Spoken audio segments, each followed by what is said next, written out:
had a realization the other day that made me super curious. So naturally, I want to bring it here. I dream a lot, like vividly and intensely, multiple times a night. And I can almost always remember at least one, if not a whole lineup by the morning. And recently I noticed something that I never really thought much about.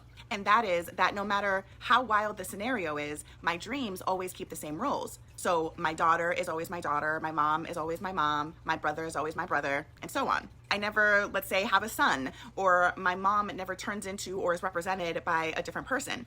This is true even if we're in a zombie apocalypse, or a dream court trial, or flying through ancient ruins. The relationships always stay the same. And it made me pause to think, like, why is that? So I did some digging. I mean, of course I did. I'm a Capricorn. And here's what I found. In many spiritual traditions like Jungian dream psychology, Sufism, and even some indigenous African frameworks, our dream roles often reflect how stable or fluid our identity feels in waking life. So if you constantly dream of people in the same roles, it might mean a couple of things. The first is that you're deeply anchored in this lifetime's soul contracts.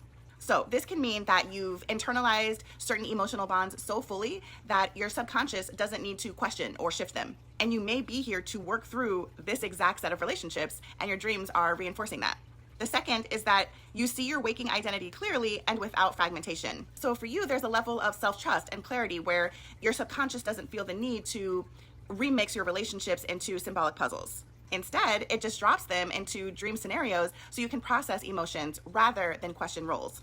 And the third is you may have a more grounded or literal dream language. Similar to a storyteller who casts the same actors in every scene, your dreams speak in a more stable structure. This doesn't mean they're less meaningful.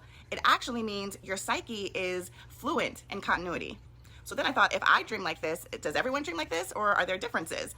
And I found out there's differences, and I think it's super fascinating. So if your dreams shift roles, so let's say you have different parents, a made-up sibling, or maybe your child suddenly becomes your teacher, then it might mean a couple of other things. First, your subconscious is symbolic and fluid, like a shapeshifter. In these cases, people in your life may represent qualities, so think nurturing, control, fear, protection, rather than their literal identities. And you're likely someone who processes emotions through metaphor and layered meaning. The second is that there may be unresolved dynamics or inner conflict at play. Dreams that remix roles can be your mind's way of playing out the what ifs, right? So the fears or desires that haven't been fully explored or expressed. And lastly, you might be touching on ancestral memory or past life bleed-throughs. So in some African diasporic and even Vedic traditions, dreams are seen as portals where spiritual memory leaks in. So unusual dream roles might not be wrong. They might be other versions of you rising to the surface. So now I'm like super curious. What do your dreams do? Do people show up as themselves, or do your relationships shift around? Do you even have dreams? Drop your weirdest, wildest, and most meaningful dream patterns below, because I'm nosy.